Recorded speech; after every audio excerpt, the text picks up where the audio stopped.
Welcome back to A Likely Story. I'm your host, Grafton Stringer. This is our Republican National Convention special edition, and we're glad you're joining us.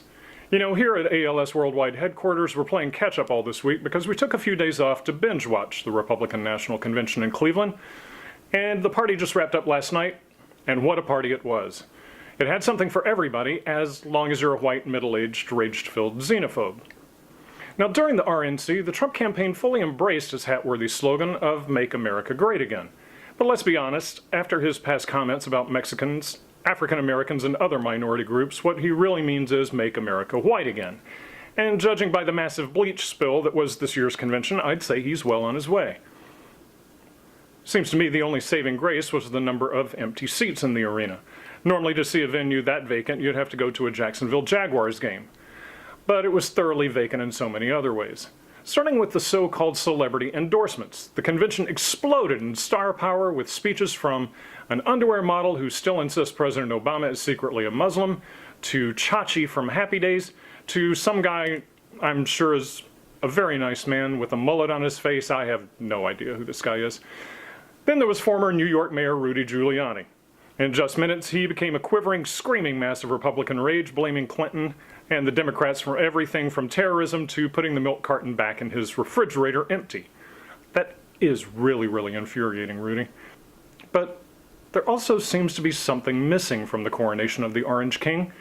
Well, former astronaut Eileen Collins and Senator Ted Cruz both cut the actual endorsement of Donald Trump from their endorsement speeches. Cruz instead implored the crowd to vote your conscience, which is a little like saying use your mighty hammer to Batman. Overall, the event seemed much more preoccupied with trying to sell America on the perceived evils of Hillary Clinton than it ever did with any qualifications or positive attributes of Donald Trump. One speaker after another trumpeted already thoroughly discredited allegations of her crimes, while throwing bones to the barking hellhound delegates who chanted guilty, guilty, guilty, and lock her up. Now, you know, I remember when political conventions used to be known for their optimism. FDR was all about happy days are here again. Ronald Reagan in his convention famously said, "It's morning in America." Well, Donald Trump's convention theme might as well have been, "I'm warning you, America."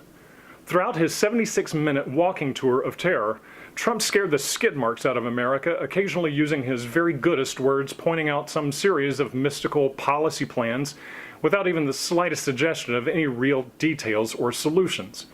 And that was between intermittent rants about obstacles to America's greatness that contained more inaccuracies than a Texas high school history book.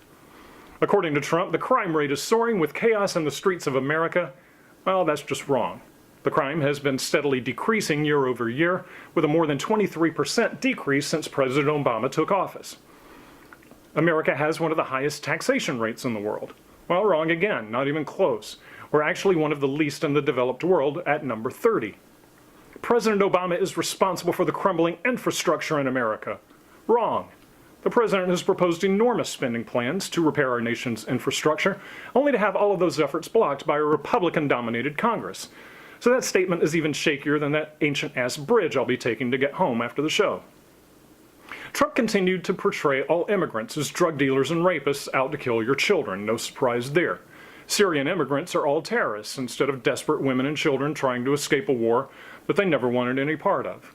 And according to Trump, Hillary Clinton is wanting to repeal the Second Amendment, with her gun-confiscating goon squad in tow, ready to show up on your doorstep at 3 a.m. and pry your last weapon from your cold, dead hands. Even though no Democrat has proposed any such legislation, nothing even close. You know, there definitely seems to be a partisan disconnect between the Hillary Clinton seen here, as most Americans see her, and the somewhat less positive, dare I say, slanted view of Clinton as she was portrayed at the convention.